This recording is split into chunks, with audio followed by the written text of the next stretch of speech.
নমস্কার দর্শক বন্ধু, আজ আমি আপনাদের সঙ্গে রিনিউয়েবল এনার্জি সেক্টরের সব থেকে আলোচিত স্টক, আপনারা নিশ্চয়ই গেস করতে পারছেন কোন স্টকের কথা বলছি। ওয়ারি রিনিউয়েবল এনার্জি, যেটা আমরা আলোচনা করেছিলাম সেটা নয়, ওয়ারি রিনিউয়েবল এনার্জিরই যেটা প্যারেন্ট কোম্পানি ওয়ারি এনার্জিকে নিয়ে ডিসকাশন করব। এই ওয়ারি এনার্জিরই কিন্তু রেজাল্ট এসছে এবং আজকে কনফারেন্স কলও হয়েছে। তো ওভারঅল তাদের পারফরমেন্স দেখব এবং ম্যানেজমেন্ট কি গাইডেন্স দিল এবং ফিউচারের জন্য কি আউটলুক দিল, স্টকটার মানে ফিউচার কেমন সেটা নিয়ে ওভারঅল ডিসকাশন করব। তো এই মুহূর্তে আমরা চলে আসি প্রথমে কোম্পানিটা কি করে। তো আমরা মানে সহজ ভাষায় যদি বলি, কোম্পানি হচ্ছে সোলার প্যানেল বানায়। সোলার প্যানেল কি করতে লাগে? এই যে সোলার মানে মানে ধরুন সূর্যের আলো থেকে বিদ্যুৎ তৈরি করতে গেলে লাগে হচ্ছে সোলার প্যানেল। এবার এই যে সোলার প্যানেল, কোম্পানি এই সোলার প্যানেল বানায়। এবার সোলার প্যানেল বানাতে গেলে লাগে হচ্ছে সোলার সেল। এবার সেই সোলার সেলও কিন্তু কোম্পানি বানায় এবং সোলার সেল তৈরি করতে লাগে কিন্তু হচ্ছে আপনার সিলিকনের ওয়েফার। এই সিলিকন মানে যে ওয়েফার আছে, সেই সিলিকন ওয়েফারকে কিন্তু মানে নির্দিষ্টভাবে কেটে তাকে আকৃতি দিয়ে কিন্তু আপনার এই সোলার সেল তৈরি হয়। তো এই যে মানে পুরো জিনিসটা মানে একদম ওয়েফার থেকে তৈরি হয় সেল থেকে তৈরি হয় হচ্ছে আপনার সোলার প্যানেল। এই কোম্পানি কিন্তু পুরোটাই বানায়। এইবার এই যে সিলিকন ওয়েফারের কথা বললাম, সিলিকন ওয়েফার তৈরি হয় কিন্তু মানে মানে যে ওয়েফারটা মানে সিলিকন ওয়েফার যেটা, সেটা তৈরি হয় কিন্তু পলিসিলিকন থেকে। পলিসিলিকন কিন্তু অ্যাকচুয়ালি খনন করতে হয় মাটি থেকে। তো সেটা কিন্তু মানে এই কোম্পানি মানে বা আমাদের দেশে মানে এখনো পর্যন্ত একটি কোম্পানি ঢুকেছে এই স্পেসে, মানে এই পলিসিলিকন মানে খনন কার্যে, কিন্তু এখনো পর্যন্ত সেরকম কিন্তু কোম্পানি কিন্তু এখানে নেই। তো ওভারঅল আমি বুঝতে পারছি কোম্পানি কিন্তু মানে সোলার সেল ম্যানুফ্যাকচার করে, তার সঙ্গে সঙ্গে সোলার মডিউল ম্যানুফ্যাকচার করে এবং যে মডিউল সেল বানাতে গেলে যে সমস্ত মানে আপনার সিলিকন ওয়েফার লাগে সেগুলো কিন্তু ম্যানুফ্যাকচার এখন করে না, কিন্তু ধীরে ধীরে করার দিকে তারা এগোচ্ছে। তো এই হচ্ছে তাদের মোটামুটি বিজনেস মডেল। এইবার চলে আসি কোম্পানির এখনকার যে রেজাল্ট করেছে সেই সম্পর্কে। কোম্পানির রেজাল্ট যদি আপনি দেখেন তো প্রথমেই দেখবো কোম্পানির সেলস গ্রোথ কতটা এসছে। কোম্পানির সেলস গ্রোথ এসছে এই কোয়ার্টারে কিন্তু 111%। তার মানে আমরা বুঝতে পারছি কোম্পানির সেলস কিন্তু হিউজ বেড়েছে লাস্ট বছরের মার্চ কোয়ার্টার থেকে এই বছরের মার্চ কোয়ার্টারে। এইবার এই যে সেলস বেড়েছে কিসের জন্য, তার কারণটা হচ্ছে কোম্পানি তাদের যে অর্ডার বুক ছিল সেই অর্ডার বুকের কাজ মানে সেই অর্ডার বুক কিন্তু একটা বড় অংশ এক্সিকিউশন করেছে, মানে অর্ডারের কাজ কিন্তু তারা শেষ করে ক্লায়েন্টের হাতে তুলে দিয়েছে। তো গত কোয়ার্টারে তাদের অর্ডার বুক ছিল 60,000 কোটি টাকা। এই কোয়ার্টারে যদি আপনি দেখেন অর্ডার বুক ড্রাস্টিক্যালি কমে এসে গেছে হচ্ছে 53,000 কোটি টাকা। তার মানে হচ্ছে কোম্পানি একটা মানে কি বলবো লার্জ চাঙ্ক অফ অর্ডার কিন্তু তারা এক্সিকিউশন করেছে এবং এই জন্যই তাদের রেভিনিউ গ্রোথ হচ্ছে। এবার আমরা দেখবো হচ্ছে যে রেভিনিউ তো গ্রোথ হয়েছে, প্রফিটের কি গ্রোথ হয়েছে? হ্যাঁ, প্রফিটেরও গ্রোথ হয়েছে, 70%-এর উপর প্রফিটের গ্রোথ হয়েছে। কিন্তু এখানে যেটা লক্ষণীয় মানে বিষয় যে রেভিনিউয়ের যে যতটা গ্রোথ এসছে ততটা গ্রোথ কিন্তু আমরা যদি দেখি অপারেটিং প্রফিটে আসেনি। তার কারণ হচ্ছে, এবং তার সাথে যদি আপনি মার্জিন দেখেন, মার্জিন এই মুহূর্তে এসে দাঁড়িয়েছে মোটামুটি, যদি আমি ভুল না হই তাহলে হচ্ছে 19%, এবং গত বছরের থেকে 4.5% কিন্তু মার্জিন ফল করেছে। এই মার্জিন ফলের কারণটা হচ্ছে কোম্পানির যে র ম্যাটেরিয়ালের খরচা, মানে প্যানেল বানাতে গেলে যে যে র ম্যাটেরিয়াল লাগে তার দাম কিন্তু বেড়ে গেছে। তো প্রথম কথা হচ্ছে প্যানেল বানাতে গেলে বা সোলার সেল বানাতে গেলে তার একটা গুরুত্বপূর্ণ র ম্যাটেরিয়াল হচ্ছে সিলভার এবং কপার। তো এই সিলভার এবং কপারের দাম কিন্তু বেড়ে গেছে, তার জন্য মানে কোম্পানির কিন্তু মানে র ম্যাটেরিয়ালের ওভারঅল র ম্যাটেরিয়ালের দাম বেড়েছে। দ্বিতীয় যেটা হচ্ছে, আমরা সবাই জানি যে এখন মিডিল ইস্টে যুদ্ধ চলছে এবং এই মিডিল ইস্টে যুদ্ধের জন্য ক্রুড অয়েলের দাম বেড়ে গেছে। এবার ক্রুড অয়েল মানে এই যে কোম্পানির যে মানে বিভিন্ন রকম এই যে সোলার প্যানেল বানায়, সেই সোলার প্যানেল তৈরিতে বেশ কিছু ম্যাটেরিয়াল লাগে, যেমন ধরুন পলিমার লাগে, যেমন ধরুন ব্যাক শিটস লাগে, যেমন ধরুন বিভিন্ন রকম আঠা লাগে, মানে ওই যে সোলার সেলগুলোকে জুড়ে মানে মডিউল বানাতে গেলে এক ধরনের আঠা লাগে, অ্যাডিসিভস লাগে, সেইগুলো কিন্তু সব ক্রুড অয়েল থেকে পাওয়া যায়। ফলে আলটিমেটলি কি হয়, ক্রুড অয়েলের যদি দাম বেড়ে যায় তাহলে ওগুলোর দামও কিন্তু মোটামুটি 5-10% বেড়ে যায়। তো এটা গেল একটা কারণ। এবং 3 নম্বর কারণ যেটা, সেটা হচ্ছে কোম্পানি কিন্তু একটা ব্যাপক মানে তার একটা পোর্শন মানে ইন্ডিয়াতে ছাড়াও সে কিন্তু নর্থ আমেরিকাতে ব্যবসা করে, মানে আমেরিকা এবং কানাডার মতো দেশে কিন্তু তাদের ব্যবসা আছে। তো জেনারেলি কি করে, তারা ইন্ডিয়া থেকে যখন এই আমেরিকাতে এক্সপোর্ট করে, তো এক্সপোর্ট করতে গেলে তাদের একটা ট্রান্সপোর্টেশনের খরচা আছে। এইবার আমরা নিশ্চয়ই ট্রান্সপোর্টেশন তারা নিশ্চয়ই মানে মানে আইদার তারা প্লেনের মাধ্যমে অথবা তারা মানে জাহাজের মাধ্যমে করবে। তো আলটিমেটলি এই যে জ্বালানির যে খরচ, মানে আজকে ক্রুড অয়েল বা তেলের দাম বেড়ে গেছে বলে ওভারঅল যে এই ক্রুড অয়েল থেকে তৈরি হয় কি প্লেনের যে জ্বালানি, জেট ফুয়েল বলি আমরা, তো জ্বালানির খরচ ওভারঅল বেড়ে গেছে, তার জন্য কিন্তু কোম্পানির মার্জিন কিন্তু পড়ে গেছে। তো আমরা বুঝতে পারলাম কোম্পানির মার্জিন কেন পড়েছে। তো দিস ইজ দ্য সিচুয়েশন এই মুহূর্তে। এবার যদি আমরা চলে আসি কোম্পানির কিছু লেটেস্ট ডেভেলপমেন্ট নিয়ে, মানে কোম্পানি কি কি করছে, মানে সেইখান থেকে আমরা বুঝতে পারবো যে কোম্পানির আগে অপরচুনিটি কি কি। তো কোম্পানি কি কি করে আমরা মোটামুটি আগেই বলে নিয়েছি। তো এখন যদি দেখি যে সে যে সোলার মডিউল বানায়, মানে তার যে সোলার প্যানেল বানায়, সেই সোলার প্যানেলের যদি ক্যাপাসিটি দেখি এই মুহূর্তে টোটাল 26 গিগাওয়াট ক্যাপাসিটি আছে। আপনি যদি মানে কোম্পানিটাকে এর আগে ফলো করে দেখেন, দেখবেন প্রত্যেক কোয়ার্টারে, মানে যদি আপনি দেখেন মানে একদম গত বছরের যে মানে এই ফিসকালের যে প্রথম কোয়ার্টার ছিল, মানে জুন কোয়ার্টারে তাদের 15 গিগাওয়াট ক্যাপাসিটি ছিল, বাড়তে বাড়তে এসেছে কিন্তু 26 গিগাওয়াট। প্রত্যেক কোয়ার্টারে কিন্তু তারা ক্যাপাসিটি কিন্তু অ্যাড করেছে এবং তাদের টার্গেট ছিল যে এই 26 সালের শেষের মধ্যে কিন্তু তাদের মোটামুটি 26 গিগাওয়াট এই যে মানে তারা এটা অ্যাচিভ করেছে, এটা কিন্তু তাদের টার্গেট ছিল 27 সালে অ্যাচিভ করার। এইবার কিন্তু সেটা তারা এক বছর আগেই কিন্তু সেটা করে ফেলেছে, মানে যেটা তাদের পরের বছর করার কথা ছিল সেটা এক বছর আগে কিন্তু করে ফেলেছে। এবং তার জন্য তারা কিন্তু তাদের এই যে টার্গেটটাকে আপগ্রেড করেছে। তারা বলছে যে পরের বছর মোটামুটি 28.4 মানে 28 গিগাওয়াট বা তার কাছাকাছি কিন্তু তারা ক্যাপাসিটি বানিয়ে ফেলবে, মানে তারা আরও এক্সট্রা ক্যাপাসিটি কিন্তু এই এক বছরে অ্যাড করবে। এবার যদি আসি আমরা তাদের সেল ক্যাপাসিটি, সোলার মডিউল বানাতে গেলে কি লাগে, সোলার সেল লাগে। তো সোলার সেলের যদি এখনকার ক্যাপাসিটি তাদের দেখি 5.4 গিগাওয়াট, এবং মোটামুটি কিন্তু গত এক বছর ধরে কিন্তু এই ক্যাপাসিটি তাদের রয়েছে। ক্যাপাসিটি কিন্তু তারা এখানে খুব একটা বাড়ায়নি। এবার কোম্পানি নেক্সট বছরে, মানে নেক্সট বছর বলতে মানে নেক্সট 6 মাসের মধ্যে আরও 15.4 গিগাওয়াট ক্যাপাসিটি কিন্তু অ্যাড করতে চলেছে। মানে কোম্পানির কাছে অলরেডি 5.4 গিগাওয়াট ক্যাপাসিটি আছে এবং কোম্পানি কিন্তু 15.4 গিগাওয়াট ক্যাপাসিটি কিন্তু করতে চলেছে নেক্সট 6 মাসের মধ্যে। মানে ব্যাপারটা দাঁড়ালো মানে কোম্পানি আরও 10 গিগাওয়াট ক্যাপাসিটি কিন্তু অ্যাড করতে চলেছে। মানে 5.4 আছে প্লাস 10 গিগাওয়াট 6 মাসের মধ্যে অ্যাড করে দেবে, তাহলে হয়ে গেল 15.4 গিগাওয়াট ক্যাপাসিটি। তার মানে ইজিলি বুঝতে পারছি কোম্পানি কিন্তু মডিউল এবং সেল দুটোরই কিন্তু ক্যাপাসিটি বাড়াচ্ছে। এবং প্রসঙ্গত বলে রাখি, মানে যত নন চাইনিজ কোম্পানি আছে যারা সোলার প্যানেল তৈরি করে, এই কোম্পানি কিন্তু নন চাইনিজ কোম্পানির মধ্যে পৃথিবীর সব থেকে বড় কোম্পানি যারা সোলার মডিউল ম্যানুফ্যাকচার করে। এবং ইন্ডিয়ার মধ্যে যদি সোলার সেলে দেখি, তাহলে ইন্ডিয়ার মধ্যে সব থেকে লার্জেস্ট ক্যাপাসিটি কিন্তু সোলার সেল ক্যাপাসিটি এদের আছে। এবার আমি চলে আসি, সেটা হচ্ছে এই যে সোলার সেল বানাতে গেলে কি লাগে। সোলার সেল বানাতে গেলে কিন্তু লাগে হচ্ছে ইনগটস এবং ওয়েফার, মানে ওই যে সিলিকনের ওয়েফার। মানে ব্যাপারটা হচ্ছে সিলিকনের যে ইনগট, মানে এরকম একটা মন্ড হয়, সেটাকে স্লাইস করে কেটে কেটে কেটে কেটে সিলিকনের ওয়েফার বানায়। এই সিলিকনের ওয়েফার থেকে তৈরি হয় সিলিকনের সেল। এইবার যদি আমরা দেখি এই মুহূর্তে কিন্তু তাদের কিন্তু কোনো ওয়েফার ক্যাপাসিটি নেই, কিন্তু তারা কিন্তু ওয়েফার ক্যাপাসিটি বিল্ড করছে। তাদের টার্গেট হচ্ছে 10 গিগাওয়াট ওয়েফার ক্যাপাসিটি তারা কিন্তু অ্যাড করবে 28 সালের মধ্যে। এবং এই যে 10 গিগাওয়াট ক্যাপাসিটির কিন্তু তারা কিন্তু কাজ কনস্ট্রাকশন শুরু করে দিয়েছে নাগপুরে। 6200 কোটি টাকার এর জন্য কিন্তু তারা খরচা করছে। মানে এই যে 10 গিগাওয়াট ক্যাপাসিটি আসবে আগামী 2 বছর পরে লাইভ হবে, মানে এসে যাবে, তার জন্য কিন্তু তারা 6200 কোটি টাকা কিন্তু খরচা করছে। মানে এটা হচ্ছে নাগপুরে করছে। তো আমরা বুঝতে পারছি যে কেন কোম্পানি এগুলো করছে। এর জন্য একটু বলেও রাখি আপনাদের শর্ট করে, সেটা হচ্ছে গভর্নমেন্ট কিন্তু একটা মানে একটা নিয়ম এনেছে। এই যে গভর্নমেন্টের প্রজেক্টে সমস্ত কোম্পানি তো মানে সোলার প্যানেল সাপ্লাই করছে। এবার সোলার প্যানেল সাপ্লাই করতে গেলে লাগে সোলার সেল। এতদিন অবধি তারা কি করছিল, চীন থেকে সোলার সেল আনছিল, এনে সোলার মডিউল প্যানেল বানিয়ে দিয়ে দিচ্ছিল গভর্নমেন্ট প্রজেক্টে। এবার গভর্নমেন্ট বলে দিয়েছে যে গভর্নমেন্ট প্রজেক্টে যদি তোমাকে এই মডিউল দিতে হয়, তাহলে মডিউল তোমাকে ইন্ডিয়ায় বানাতে হবে, যেটাকে বলে ALMM1। সেটা কিন্তু অলরেডি ইমপ্লিমেন্ট করে দিয়েছে গভর্নমেন্ট।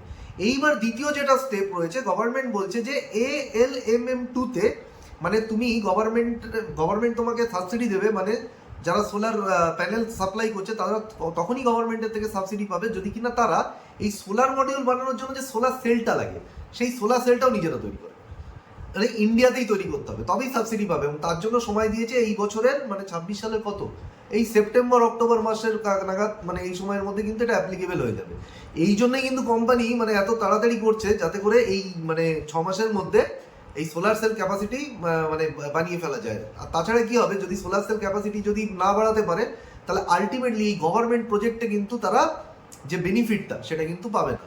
এবং ঠিক একই কারণেই কিন্তু তারা এই যে মানে যেটার ক্যাপাসিটি এখন নেই, সেটা হচ্ছে এই যে সিলিকন ওয়েফারের, তার ক্যাপাসিটিও 28 সালে আনছে। তার কারণ গভর্নমেন্ট টাইমলাইন দিয়েছে ALMM3।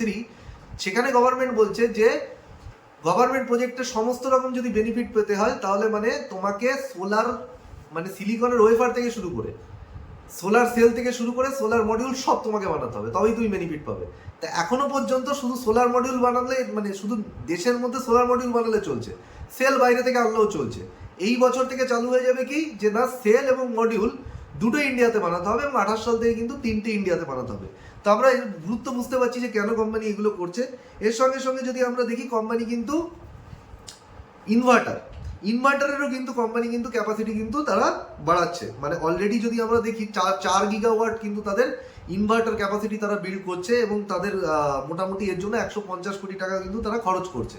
এবার এই যে 3 গিগাওয়াট হচ্ছে ফেজ 1-এ, আর 1 গিগাওয়াট হচ্ছে ফেজ 2-র জন্য কিন্তু তারা ক্যাপাসিটি লাগাচ্ছে। এবার 3 গিগাওয়াট যেটা, সেটা অলরেডি কিন্তু কমেন্সড হয়ে গেছে, মানে অলরেডি কিন্তু সেখানে ইনভার্টার তৈরির কাজ চলছে। 1 গিগাওয়াট যেটা, সেটা কিন্তু নেক্সট বছরে অ্যাড হবে। তাহলে আমরা বুঝতে পারলাম কোম্পানি ইনভার্টারও কিন্তু তৈরি করছে। এইবার আমরা চলে আসি কোম্পানি সোলার মানে এই যে সোলার পাওয়ারের জন্য কি লাগে, সোলার পাওয়ার মানে সেটাকে ফ্লো করবার জন্য প্রয়োজন হয় ট্রান্সফরমারের। কোম্পানি কিন্তু নিজের কোনো ট্রান্সফরমারের ব্যবসা ছিল না, তার জন্য কিন্তু কটসন এনার্জি বলে একটা কটসন বলে একটা কোম্পানি কিন্তু অ্যাকুইজিশন করেছে, যারা কিন্তু বেসিক্যালি এই 4 দশক ধরে তাদের এক্সপিরিয়েন্স আছে, যারা কিন্তু এই ট্রান্সফরমার তৈরি করে। এই কোম্পানিটা হচ্ছে বেসিক্যালি আলোয়ার রাজস্থান, মানে রাজস্থানে আলোয়ার বলে একটা জায়গা, তাকে অ্যাকুইজিশন করেছে। তাদের মোট প্রোডাকশন ক্যাপাসিটি হচ্ছে 4000 মেগাভোল্ট অ্যাম্পিয়ার, এবং কোম্পানি এখন কিন্তু সেই ক্যাপাসিটিটাকে বাড়িয়ে সেটাকে মানে আরও 16000 মেগাভোল্ট অ্যাম্পিয়ার কিন্তু তারা অ্যাড করবে 28 সালের মধ্যে। তাহলে টোটাল ক্যাপাসিটি কত হবে? 20000 মেগাভোল্ট অ্যাম্পিয়ার। এই যে কোম্পানিটাকে কিন্তু এরা 192 কোটি টাকায় কিন্তু কিনেছে, মানে অ্যাকুইজিশন করেছে। এবং এই অ্যাকুইজিশনটাও কিন্তু একটা স্ট্র্যাটেজিক অ্যাকুইজিশন। তার কারণটা হচ্ছে, যদি দেখেন, এই যে কোম্পানি এখনো পর্যন্ত যে ট্রান্সফরমারগুলো মানে এই কোম্পানিকে অ্যাকুইজিশন করার আগে এরা যে ট্রান্সফরমারগুলো তৈরি করতো, সেগুলো হচ্ছে লো ভোল্টেজ লেভেলের ট্রান্সফরমার, মানে বেশি হাই ভোল্টেজ লেভেলের নয়। কিন্তু কোম্পানি এখানে কিন্তু ক্যাপাসিটি বাড়াচ্ছে, এবং এর থেকে মানে কিছুটা হাই ভোল্টেজ যে সমস্ত ট্রান্সফরমার, সেইগুলো কিন্তু বানানোর জন্য পয়সাটা খরচা করছে। এবার এই কোম্পানিটার কাছে না, মানে যেটাকে বলে মানে আন্ডার রাইটিং সার্টিফিকেশন, এই আন্ডার রাইটিং সার্টিফিকেশন আছে। আন্ডার রাইটিং সার্টিফিকেশন কেন গুরুত্বপূর্ণ? কারণ আমরা জানি এই কোম্পানি কিন্তু তারা একটা হিউজ পোর্শন কিন্তু ব্যবসা করে কিন্তু আমেরিকাতে, এবং আমেরিকা বা কানাডার মতো দেশে এই আন্ডার রাইটিং সার্টিফিকেশন ইন্ডিকেট করে যে এই যে ট্রান্সফরমার বানাচ্ছে তার একটা সেফটি এবং সিকিউরিটি কিন্তু রয়েছে। মানে এটাকে বলা যায় হচ্ছে একটা সেফটি এবং সিকিউরিটি মানে সার্টিফিকেশন, বা মানে যেটা ওয়ার্ল্ড রেকগনাইজ সার্টিফিকেশন, সেটা কিন্তু এই কোম্পানির আছে। যেহেতু আছে, সুতরাং এর ট্রান্সফরমার ইজিলি আপনি যে কোনো দেশে এরা কিন্তু এক্সপোর্ট করতে পারবে। সুতরাং কোনো দেশে কিন্তু প্রবলেম হবে না। তো সুতরাং এটা কিন্তু কোম্পানির একটা স্ট্র্যাটেজিক অ্যাকুইজিশন। এইবার চলে আসি তারা আর কি কি করছে। হ্যাঁ, বিশাল বড় অপরচুনিটি, যেটা আপনারা সবাই জানেন, মার্কেটে সব থেকে বেশি আলোচনা হচ্ছে, সেটা হচ্ছে ব্যাটারি এনার্জি স্টোরেজ সিস্টেম। তো সোলার পাওয়ার যেটা, সেই সোলার পাওয়ারকে তো শুধুমাত্র মানে কি বলে মডিউল বানালে তো হবে না। পাওয়ার যে আপনি জেনারেশন করছেন, সোলার পাওয়ার তো সকালবেলায় আপনি পাওয়ার জেনারেশন করতে পারবেন, কিন্তু সূর্য আলো থেকে রাত্রে পাওয়ার জেনারেশন করতে পারবেন না। তার জন্য আপনাকে কিন্তু ব্যাটারিতে সেই সূর্য আলোকে স্টোর করতে হবে। তার জন্য কোম্পানি কি করছে, 20 গিগাওয়াটের লিথিয়াম আয়ন সেল এবং ব্যাটারি ম্যানুফ্যাকচারিং ফ্যাসিলিটি সেট করছে 20 গিগাওয়াটের, এবং তার জন্য তারা খরচা করেছে 10,000 কোটি টাকা। মানে টোটাল 10,000 কোটি টাকা তারা খরচা করছে, এবং এর কাজ কিন্তু চলছে। 1000 কোটি টাকা কিন্তু তারা অলরেডি কিন্তু এখানে ইকুইটি রেজ করেছে। তো এই মুহূর্তে যদি দেখি, মানে এটাও কিন্তু দুটো ফেজে আসবে। প্রথম হচ্ছে 3.5 গিগাওয়াট, যেটা হচ্ছে ফেজ 1। এই 3.5 গিগাওয়াট কিন্তু 27 সালের মধ্যে কিন্তু চলে আসবে, মানে আর 1 বছরের মধ্যে কিন্তু এই 3.5 গিগাওয়াট যে ক্যাপাসিটি, সেটা লাইভ হয়ে যাবে, এবং এর কমার্শিয়াল প্রোডাকশন কিন্তু স্টার্ট হয়ে যাবে। যদি বাকি 16.5 গিগাওয়াট দেখি, সেটা কিন্তু রেডি হবে কিন্তু 2028-এর মধ্যে। তার মানে এটা কিন্তু কোম্পানির জন্য একটা হিউজ অপরচুনিটি হতে চলেছে। এবং সব থেকে বড় বেনিফিশিয়ারি হবে এর, কে জানেন? এর যে সাবসিডিয়ারি কোম্পানি, তার নাম হচ্ছে ওয়ারি রিনিউয়েবল, যাকে নিয়ে আমরা আগেই ভিডিও বানিয়েছি। তার কারণটা হচ্ছে, এখন যত গভর্নমেন্ট এই যে টেন্ডার ফ্লোট করছে, মানে পাওয়ার প্ল্যান্ট সেট আপ করার, তারাই টেন্ডার পাচ্ছে যারা কিন্তু এই মডিউল সাপ্লাই করবার সাথে সাথে ব্যাটারিও সাপ্লাই করতে পারবে। তা এতদিন পর্যন্ত এর যে সাবসিডিয়ারি কোম্পানি, যারা এই যে সমস্ত ইপিসি প্রজেক্ট করে, তারা কিন্তু শুধু পাওয়ার প্ল্যান্ট সেট আপ করবার সময় তাদের প্যারেন্ট কোম্পানির থেকে, মানে এই ওয়ারি এনার্জির থেকে কিন্তু তারা ওই সোলার মডিউল কিন্তু নিত। কিন্তু ব্যাটারি যেহেতু মানে ওয়ারি এনার্জি বানায় না, সুতরাং বাইরের কোম্পানি থেকে কিন্তু তাদের ব্যাটারি নিতে হতো। এখন কি হবে, যেই ব্যাটারি ক্যাপাসিটি চলে আসবে, তাদের যে মানে সাবসিডিয়ারি কোম্পানি, তারা কিন্তু বেশি বেশি করে প্রজেক্ট পাবে, এবং সেই সমস্ত প্রজেক্টে তারা কিন্তু নিজেদেরই প্যারেন্ট কোম্পানির মডিউল তো আগে ইউজ করতো, এর সঙ্গে সঙ্গে ব্যাটারিও কিন্তু তারা সাপ্লাই করতে পারবে। মানে এটা কিন্তু উইন উইন সিচুয়েশন ওয়ারি রিনিউয়েবল এনার্জির জন্য এবং মানে প্যারেন্ট কোম্পানির জন্য, দুটো কোম্পানির জন্য কিন্তু এটা একটা বিশাল বড় অপরচুনিটি। নেক্সট আমরা চলে আসবো হচ্ছে আরো মানে বেশ কিছু ইনিশিয়েটিভ, মানে এত ইনিশিয়েটিভ নিয়েছে মানে, এবং প্রত্যেকটা ইনিশিয়েটিভ খুব গুরুত্বপূর্ণ। সেটা হচ্ছে গ্রিন হাইড্রোজেনের জন্য কোম্পানি ইনিশিয়েটিভ নিয়েছে। তো কোম্পানি কি করছে, 1 গিগাওয়াটের একটা গ্রিন হাইড্রোজেনের প্ল্যান্ট পরের বছরের মধ্যে কোম্পানি কিন্তু লাইভ মানে অপারেশন স্টার্ট করছে, মানে যেখানে গ্রিন হাইড্রোজেন ম্যানুফ্যাকচারিং হবে। তো গ্রিন হাইড্রোজেন ম্যানুফ্যাকচারিং করতে গেলে লাগে ইলেকট্রোলাইজার মেশিন। ইলেকট্রোলাইজার মেশিন কি করে, আপনারা দেখবেন জলের সংকেত হচ্ছে H2O, মানে ব্যাপারটা হচ্ছে এই মানে জল থেকে মানে H2O থেকে মানে হাইড্রোজেনটাকে কিন্তু তারা আলাদা করে দেয়। তো ইলেকট্রোলাইজার মেশিনের কাজ হচ্ছে জল থেকে হাইড্রোজেনকে ভেঙে আলাদা করা। তো বেসিক্যালি গ্রিন হাইড্রোজেন তৈরি করতে গেলে কিন্তু এই মেশিনের প্রয়োজন হয়, এবং এই 1 গিগাওয়াট যে ক্যাপাসিটি তারা গ্রিন হাইড্রোজেন বসাচ্ছে তার জন্য 676 কোটি টাকার কিন্তু মানে কোম্পানি খরচা করছে। এবং এর জন্য কিন্তু কোম্পানি কিন্তু পিএলআই বেনিফিটও পাচ্ছে, মানে এই 300 মেগাওয়াট ইলেকট্রোলাইজার যে ম্যানুফ্যাকচারিং করবে, 300 মেগাওয়াট ইলেকট্রোলাইজার ম্যানুফ্যাকচারিং ফ্যাসিলিটির জন্য তারা কত 444 কোটি টাকা কিন্তু তারা পিএলআই ইনসেন্টিভ পাচ্ছে। এবং হাইড্রোজেন প্রোডাকশন ক্যাপাসিটি মানে 90,000 টন প্রতি বছরে, মানে বছরে 90,000 টন হাইড্রোজেন প্রোডাকশনের জন্য প্রোডাকশন ক্যাপাসিটির জন্য কিন্তু তারা 510 কোটি টাকা কিন্তু পিএলআই ইনসেন্টিভ পাচ্ছে। কিন্তু ব্যাপারটা হচ্ছে এটা কিন্তু গ্রিন হাইড্রোজেন কিন্তু লং টার্ম স্টোরি, এটা কিন্তু শর্ট টার্মের কোনো স্টোরি না, বা এই মুহূর্তে যে কোম্পানি এর থেকে বিশাল বেনিফিশিয়াল হবে তা কিন্তু নয়। এছাড়াও আরও বেশ কিছু নতুন ইনিশিয়েটিভ তারা নিয়েছে। রিসেন্ট কিন্তু তারা ট্রান্সমিশন এবং ডিস্ট্রিবিউশনের ব্যবসায় ঢুকছে। তো একটা কোম্পানি আছে যার নাম হচ্ছে অ্যাসোসিয়েটেড পাওয়ার স্ট্রাকচার লিমিটেড, APSL, তার 55% স্টেক কিন্তু তারা অ্যাকুইজিশন করেছে, যার মাধ্যমে কিন্তু তারা ট্রান্সমিশন এবং ডিস্ট্রিবিউশনের ব্যবসায় ঢুকছে। নেক্সট সেটা হচ্ছে ফটোভোল্টিক গ্লাস। এই যে সোলার মডিউল বানাতে গেলে কিন্তু সোলার গ্লাসের দরকার হয়, ফটোভোল্টিক গ্লাস। এই গ্লাস কিন্তু তারা বাইরে থেকে আগে এক্সপোর্ট করতো, এখন কিন্তু তারা কি করবে, এই গ্লাস কিন্তু তারা নিজেরাই তৈরি করবে। মানে বলা যায় এই যে মডিউল বানানোর জন্য মানে যত খরচা একটা মডিউল বানাতে গেলে, সোলার প্যানেল বানাতে গেলে যা মানে র মেটেরিয়ালের খরচা, তার মানে 23% খরচাই কিন্তু এই সোলার গ্লাসের জন্য হয়। এতদিন পর্যন্ত এটা নিজেরা ম্যানুফ্যাকচার না করে বাইরে থেকে আনতো, এখন কোম্পানি এটা নিজেরাই ম্যানুফ্যাকচারিং করছে, এবং এর জন্য কিন্তু কোম্পানি 3,900 কোটি মানে 4,000 কোটি টাকা কিন্তু খরচা করছে, মানে ক্যাপেক্স করছে। এবং এই যে মানে গ্লাস যে ম্যানুফ্যাকচারিং ক্যাপাসিটি বসাচ্ছে, সেখান থেকে বছরে নয় প্রতিদিন 2,500 টন প্রতিদিন কিন্তু সোলার গ্লাস তারা তৈরি করবে। তার মানে আমরা বুঝতে পারছি কোম্পানি কিন্তু লট অফ ইনিশিয়েটিভ নিচ্ছে এবং হিউজ কিন্তু মানে আমরা বুঝতে পারছি এখান থেকে কিন্তু আগামী দিনে কোম্পানির একটা মানে বেনিফিট আসতে চলেছে। তো এবার যদি আমরা মোটামুটি কোম্পানির পারফরমেন্স নিয়ে ডিসকাশন করি, তো শর্ট টার্মে আমরা দেখবো যে এই যে কোম্পানির যে রিসেন্ট যে মার্জিনটা যে কমে গেছে, এটা কিন্তু খুব একটা চিন্তার বিষয় নয়। এই কারণেই, কারণ এটা হচ্ছে এই যে র মেটেরিয়ালের দাম বেড়ে গেছে বলে হয়েছে। এবার এই মধ্য এশিয়ার যুদ্ধ এগুলো কিন্তু সবসময় থাকবে না, এগুলো কিন্তু শর্ট আউট হয়ে যাবে। আবার অন্য অন্যান্য যে র মেটেরিয়ালের দাম যেমন সিলভার, কপারের দাম বেড়েছে, এগুলো কিন্তু সময়ের সাথে সাথে কিন্তু সব ঠিক হয়ে যাবে, নিচের দিকে চলে আসবে। তো যখনই এটা হবে, কোম্পানির কিন্তু লং টার্ম যে গ্রোথ স্টোরি সম্পূর্ণভাবে ইন্ট্যাক্ট রয়েছে এবং সেখানে কিন্তু কোনো ধরনের সমস্যা নেই। এবং কোম্পানি এই যে এতক্ষণ ধরে আমি যা বললাম, মানে ধরুন এই যে 28 সালের মধ্যে তাদের বক্তব্য হচ্ছে যা তারা এই মুহূর্তে মানে কাজ করছে, মানে ধরুন এই যে ইনভার্টারের ক্যাপাসিটি বাড়াচ্ছে, ট্রান্সফরমার ক্যাপাসিটি বাড়াচ্ছে, সেলের ক্যাপাসিটি বাড়াচ্ছে, গ্রিন হাইড্রোজেন আনছে, ট্রান্সমিশনে ঢুকেছে, বা যা করছে মানে মডিউল থেকে শুরু করে সেল থেকে শুরু করে যা ক্যাপাসিটি তারা অ্যাড করছে, battery energy storage system capacity add করছে, সব কিন্তু 28 সালের মধ্যে কিন্তু রেডি হয়ে যাবে।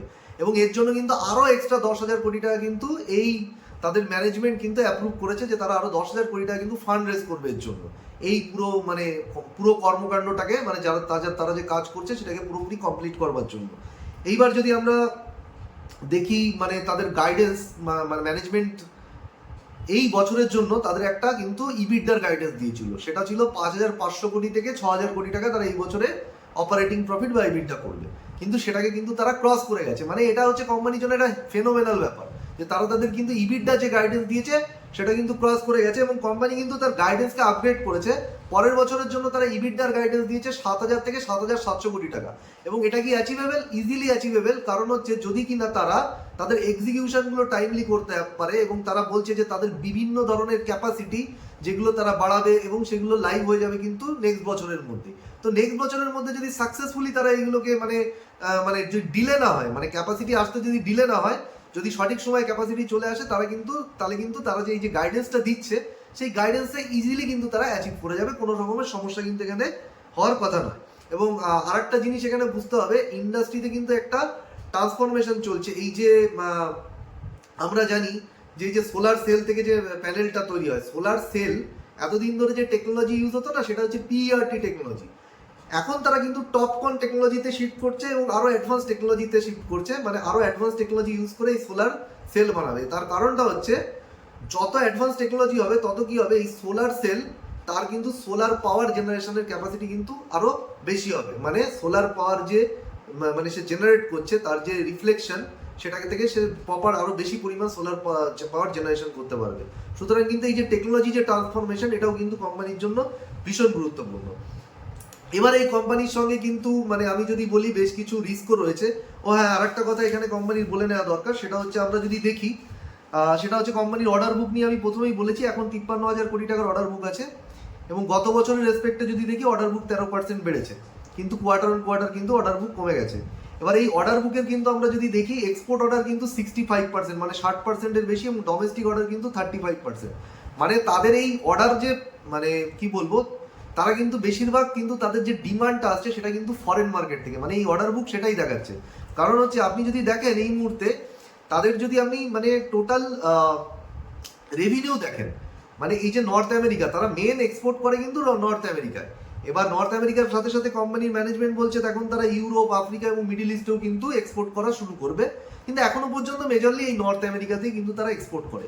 আপনি যদি দেখেন যে নর্থ আমেরিকা থেকে তাদের 33% কিন্তু রেভিনিউ আসে, মানে ইন্ডিয়া থেকে তাহলে 67% রেভিনিউ আসে। কিন্তু অদ্ভুত ব্যাপার হচ্ছে নর্থ আমেরিকার অর্ডার বুক হচ্ছে কিন্তু 65-70%। মানে আমরা বুঝতে পারছি মানে নর্থ আমেরিকা থেকে কম রেভিনিউ আসলেও, মানে আমেরিকা থেকে কম এই মুহূর্তে রেভিনিউ আসলেও আগামী দিনে কিন্তু নর্থ আমেরিকা থেকে কিন্তু রেভিনিউ আরো বাড়তে চলেছে, এবং ওখান থেকে কিন্তু একটা হিউজ ডিমান্ড আসতে চলেছে। এটা হচ্ছে কিন্তু কোম্পানির মেন জায়গা। এবং এই কোয়ার্টারে আমরা দেখেছি যে ফরেন থেকে যে মানে তাদের যে রেভিনিউ সেটা কিন্তু কিছুটা কমে গেছে, কিন্তু লং টার্মে কিন্তু ফরেন থেকে কিন্তু একটা সিগনিফিকেন্ট পোর্শন কিন্তু তাদের অর্ডার মানে তাদের কিন্তু রেভিনিউ আসবে। নেক্সট যেটা আরেকটা খুব ভালো মার্জিন ড্রাইভার আছে কোম্পানি শেয়ার করেছে, সেটা হচ্ছে তাদের রিটেল সেগমেন্ট নিয়ে। মানে কোম্পানি না মানে হোলসেল সেগমেন্ট মানে কি, এই যে বিভিন্ন ইন্ডাস্ট্রিকে কোম্পানি কি করে, সোলার প্যানেল বিক্রি করে, আমরা জানি তারা সোলার প্যানেল বিক্রি করে বিভিন্ন ইন্ডাস্ট্রিকে।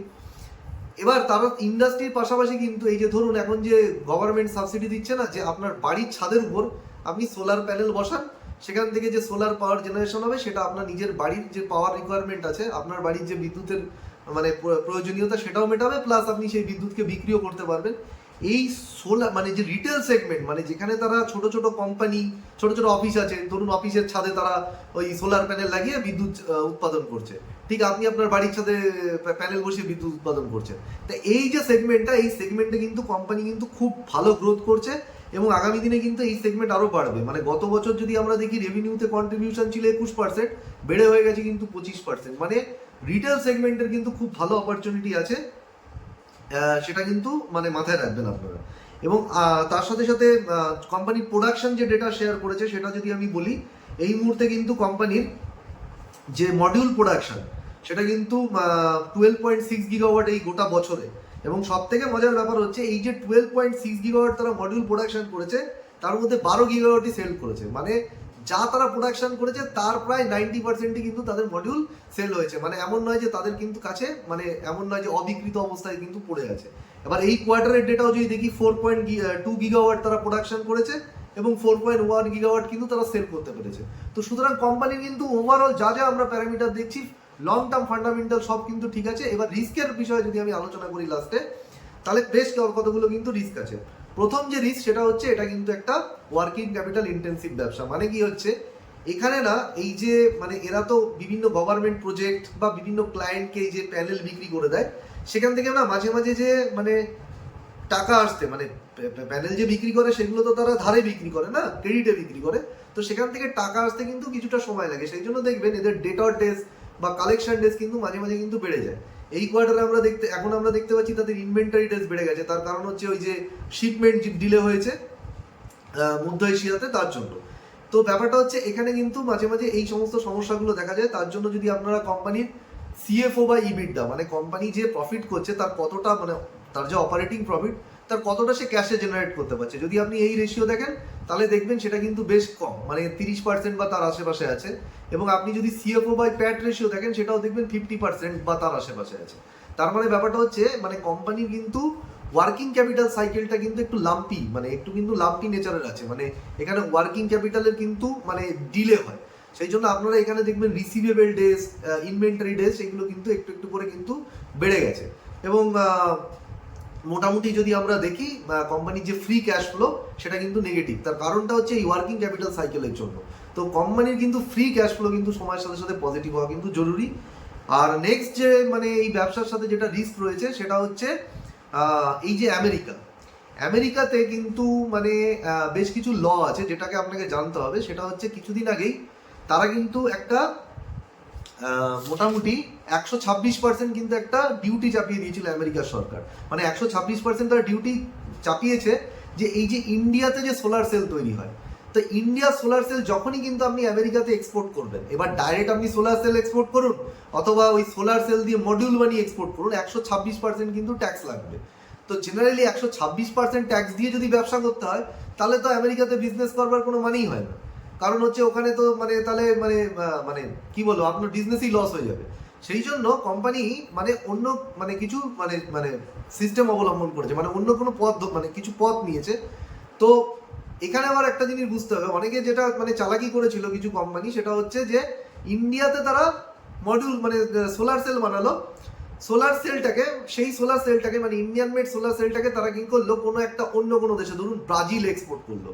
এবার ব্রাজিলে বসে তারা কিন্তু সোলার মডিউল তৈরি করে আমেরিকাতে তারা এক্সপোর্ট করলো। কিন্তু যেহেতু মানে আপনি সেই ঘুরপথে আমেরিকাতে এক্সপোর্ট করলেন কিন্তু সোলার সেল ইন্ডিয়ার, তাহলে কিন্তু আপনাকে এখানে কিন্তু এই 126% কিন্তু ট্যাক্স দিতে হবে। এর কারণটা হচ্ছে এই যে সোলার সেলটা ওয়ারি তৈরি করে এইগুলোর কিন্তু যে র ম্যাটেরিয়াল সেটা কিন্তু পলিসিলিকন চায়না থেকে আমরা আনি। এবার চায়নার উপর যেহেতু আমাদের ফুল ডিপেন্ডেন্স রয়েছে, আমেরিকার যে সমস্ত রেগুলেশন বা আইন আছে সেখানে কিন্তু এই চাইনিজ প্রোডাক্টকে তারা কিন্তু মান্যতা দেয় না। এই জন্য এই কোম্পানি কি করেছে, আমেরিকায় তারা যে এক্সপোর্ট করে তার জন্য চায়না থেকে পলিসিলিকন না এনে তারা যে সোলার সেল তৈরি করছে সেটা ওমান থেকে আনছে। তো ওমান থেকে যদি আনে তাহলে কি হচ্ছে, ওমানের জন্য আমেরিকার যে ট্যাক্স রেট সেটা কিন্তু খুবই কম। মানে এই ওমান হচ্ছে আমেরিকার খুব ফ্রেন্ডলি একটা কান্ট্রি, যার জন্য মোটামুটি ওখানে 15%-এর কাছাকাছি কিন্তু ট্যাক্স দিতে হয়। ফলে কি করছে, ওমান থেকে যদি মানে ধরুন ওমানে বানানো যদি সোলার সেল বা পলিসিলিকন ইন্ডিয়াতে যদি সোলার সেল বানিয়ে বা ইন্ডিয়াতে যদি মানে কি বলবো সোলার সেল মানে থেকে মডিউল বানিয়ে সেটাকে যদি আমেরিকাতে এক্সপোর্ট করে তাহলে কিন্তু এই 126% ট্যাক্স কিন্তু আর দিতে হবে না। তো কোম্পানি কিন্তু এটা কিন্তু একটা বড় রিস্ক যে আমেরিকার সরকার কখন কিন্তু মানে কি ডিসিশন নেয়, মানে বিশেষ করে ডোনাল্ড ট্রাম্প কখন এই সোলার বা রিনিউয়েবল এনার্জি নিয়ে কি ডিসিশন নেয় সেটা কিন্তু একটা বিশাল বড় ব্যাপার। এবং এখানে আরেকটা ব্যাপার আছে, সেটা হচ্ছে যে আমরা বলছিলাম যে ওমান থেকে যে মানে তারা যে নিয়ে আসছে, এবার মানে আমেরিকাতে কিন্তু আরেকটা কথা বলে রাখি, ওয়ারির কিন্তু নিজস্ব একটা প্ল্যান্ট আছে। মায়ার বার্গার বলে একটা কোম্পানির থেকে কোম্পানি অ্যাকুইজিশন মানে মোটামুটি 2.6 গিগাওয়াটের একটা প্ল্যান্ট কিন্তু মানে সোলার মডিউল ম্যানুফ্যাকচারিং প্ল্যান্ট কিন্তু আমেরিকাতে সম্ভবত টেক্সাসে কিন্তু তারা মানে কিনে নিয়েছিল। এইবার এই যে টেক্সাসে যে 2.6 গিগাওয়াট তারা ম্যানুফ্যাকচারিং প্ল্যান্ট আছে ওখানে কিন্তু মডিউল ম্যানুফ্যাকচারিং করে, কিন্তু সোলার সেল কিন্তু ওখানে কোনো সোলার সেল ক্যাপাসিটি কিন্তু কোম্পানির নেই। এবার এখানে মডিউল ম্যানুফ্যাকচারিং ক্যাপাসিটি নেক্সট 6 মাসে কিন্তু আরও বেশ কিছু কোম্পানি অ্যাড করে 4.1 গিগাওয়াট মানে আমেরিকায় কিন্তু সে ম্যানুফ্যাকচারিং ক্যাপাসিটি বাড়াচ্ছে। এইবার যদি সে ডাইরেক্ট ওমানের থেকে যদি মানে কি বলবো ওমানে যে সোলার সেল ওমান থেকে যদি নিয়ে ডাইরেক্ট আমেরিকার প্ল্যান্ট যেখানে আছে সেখানে যদি এক্সপোর্ট করে তাহলে কিন্তু এই 126% ট্যাক্স কিন্তু লাগবে না। অথবা যদি ওমান থেকে ইন্ডিয়া এনে ইন্ডিয়াতে সোলার সেল ম্যানুফ্যাকচার করে মানে সোলার সেল বানিয়ে যদি মডিউল বানিয়ে আমেরিকায় বেচে তাহলে কিন্তু এই ট্যাক্সটা লাগবে না। এবং উল্টো ব্যাপারটা হচ্ছে আমেরিকায় যদি ম্যানুফ্যাকচার করে তাহলে কিন্তু তারা কিন্তু কিছু মানে আমেরিকার গভর্নমেন্টের থেকে কিন্তু কিছু ট্যাক্স ক্রেডিট এবং ইনসেন্টিভও পাবে। কিন্তু এইটাকে কিন্তু মানে ভালোভাবে মনিটর করতে হবে আমাদের, যে এখানে কিন্তু একটা বিশাল বড় রিস্ক রয়েছে। ওভারঅল মানে আশা করি ভিডিওটা মানে একটু লং হয়ে গেল, কিন্তু এখান থেকে আমরা কিন্তু এই কোম্পানিকে ট্র্যাক করার জন্য যাবতীয় যত ইনফরমেশন সম্ভব আমি কিন্তু শেয়ার করেছি। তো মন দিয়ে আশা করি দেখবেন, এবং ভিডিওটা যদি ভালো লেগে থাকে তাহলে লাইক, শেয়ার এবং সাবস্ক্রাইব করবেন এবং আপনার বন্ধুদের সঙ্গে শেয়ার করবেন। তো আজ এই পর্যন্ত বলে আমি শেষ করছি, আবার দেখা হবে।